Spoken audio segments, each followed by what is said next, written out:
గణపయ్య ఈ రోజు నీ పుట్టినరోజు కదా, నీకేం కావాలి? ముందు ఏం కావాలో కాదు గానే ఏం వద్దో చెప్తాను వినండి. ముందు నా చెవుల దగ్గర నుంచి హై వాల్యూమ్ స్పీకర్లు తీసేయండి. చూడొచ్చేసే మార్గుంది. మీకు నిజంగా పాడాలనిపిస్తే ఒక భక్తి పాట నేర్చుకుని పాడండి, పరవశించిపోతాను. తాగి గుళ్ళో దర్శనానికి వెళ్తారా? అమ్మమ్మ, మరి నా మండపం కూడా గుడితో సమానమే కదా, మరెందుకు తాగొస్తున్నారు? తాగి నా ముందు ఆ డబుల్ మీనింగ్ పాటలకి గంతులేయడం వల్ల నన్ను తక్కువ చేసిన వాళ్ళు అవుతారు కానీ నా భక్తులు అనిపించుకోలేరు. ఇంకోటి, ఉన్నంతలోనే ఉత్సవాన్ని జరిపించండి.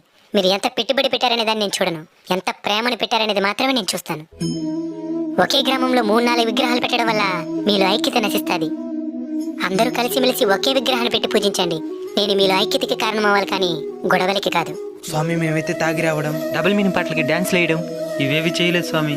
అందుకే కదా నైనా నేను ప్రత్యక్షమై మీతో మాట్లాడుతుండేది. మీరు నాకు బాగా నచ్చారు. ఏదైనా ఒక వరం కోరుకోండి, ఖచ్చితంగా తీరుస్తాను. స్వామి నీ పుట్టినరోజు నాడు కూడా విజయవాడ ఖమ్మం అసలు వరదలతో ఇబ్బంది పడుతున్నారు స్వామి, వాళ్ళకి తోడుగా ఉండు స్వామి. తదాస్తు.